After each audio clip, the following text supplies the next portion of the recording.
Transaction और event किसको कहते हैं? ट्रांजैक्शन जो कि पीएल तक खत्म हो जाए उस आइटम को ट्रांजैक्शन कहेंगे। जैसे कि इनकम हो गया, एक्सपेंस हो गया, परचेज हो गया, सेल हो गया, ये सभी का घर पीएल तक आकर ख़त्म हो जाता है।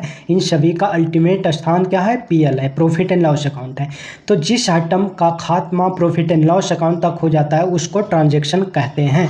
एंड ट्रांजैक्शन मॉनेटरी टर्म में सिर्फ होगा।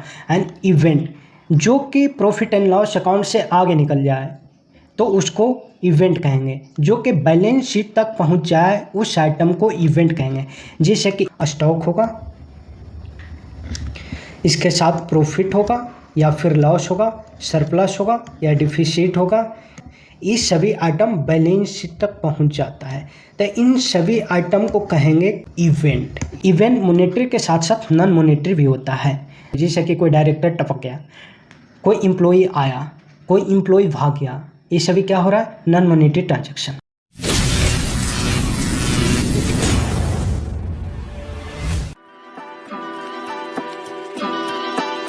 ये trading and profit and loss account है, ठीक है। इस trading and profit and loss account में परचेज आ गया, रेंट आ गया, ये सभी क्या है? एक्सपेंस है। अब आपको एक और सवाल आ रहा होगा, क्या परचेज एक्सपेंस है? जी हाँ, परचेज भी एक्सपेंस है। अगर ऑर्डिनरी कोर्स ऑफ बिजनेस के लिए जो भी गुड्स परचेज करते हैं उसको एक्सपेंस मानते हैं।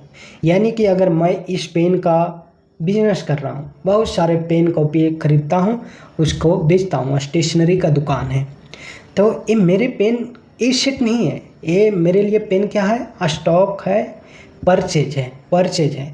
इस पेन का पर्पस क्या है? सेल करना। अल्टीमेट पर्पस इसका क्या है? सेल करना। तो जिस गुड्स को हम परचेज करते हैं सेल करने के पर्पस से उसको एक्सपेंस कहेंगे।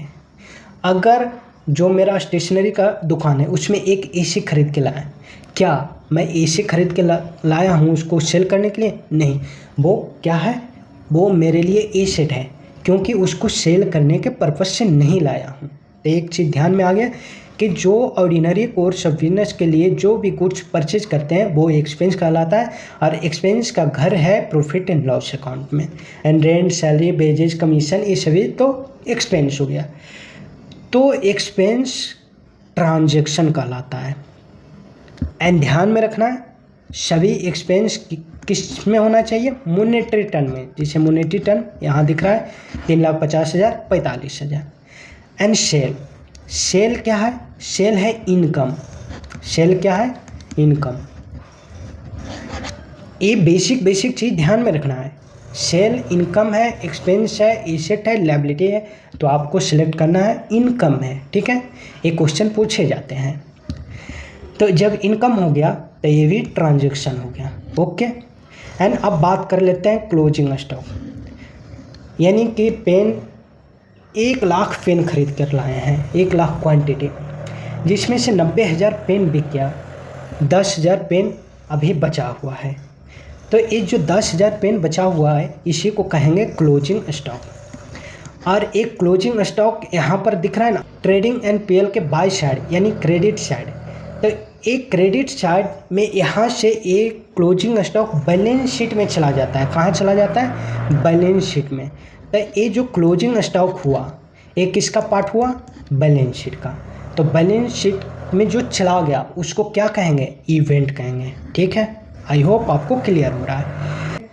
एंड देखो अब यहाँ पर प्रॉफिट एंड सरप्लस, या फिर इधर रहता तो लॉस, तो प्रॉफिट, लॉस, सरप्लस, ये सभी बैलेंस शीट जब बनाते हैं ना तो इधर लायबिलिटी साइड में capital and reserve and surplus होता है, ठीक है। तो इस रिजर्व एंड सरप्लस में ये सभी प्रॉफिट आकर जुड़ जाता है, ओके। तो ये पार्ट हो गया प्रॉफिट एंड लॉस और रिजर्व एंड सरप्लस, सभी पार्ट हो गया बैलेंस शीट का। प्रॉफिट हो, लॉस हो, रिजर्व हो, सरप्लस हो, किसका पार्ट है? बैलेंस शीट का। तो इसलिए ये क्या कहलाएगा? इवेंट। तो यहाँ तक समझ में आ गया कि जितना भी इनकम होगा, एक्सपेंस होगा, वो सभी पीएल का पार्ट होगा और पीएल परफॉर्मेंस बताता है एंड पीएल के पार्ट को ट्रांजैक्शन कहते हैं। एंड वो आइटम जो कि बैलेंस शीट में चला जाता है उस आइटम को इवेंट कहते हैं। I hope clear.